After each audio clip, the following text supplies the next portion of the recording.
Alright, so the first thing that we're going to do is we're going to enable sharing of our internet line by logging into the control panel. When you log in as administrator, you have access to menus and options that are not accessible by regular users.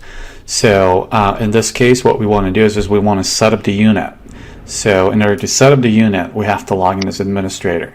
Alright, we successfully logged into the administrator's panel. The first thing that we're going to be asked for is to decide whether we want to enable or disable sharing of our internet line. In this case, what we want to do is we want to enable sharing of our internet line. So I'm going to click Start. To calculate what's the available bandwidth and how to share that bandwidth across all of the users, the first thing we need to do is to measure the speed of our internet link. What's happening right now, our device is connecting to various servers and internet, trying to identify what's the upload and download speed, and also what's the response time. The data that has been gathered during the tests will actually be used to properly measure what's the speed of your line and what's the response time.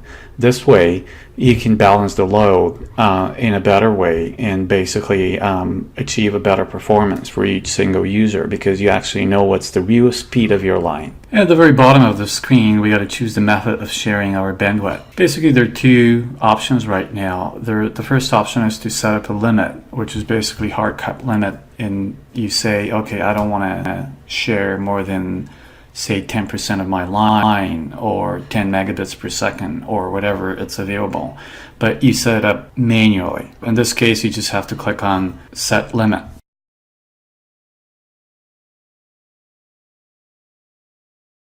A better way of sharing is to select the fair share, which basically allows you to share the available bandwidth in equal parts between all of the users. Alright, so now we have the option to specify the price.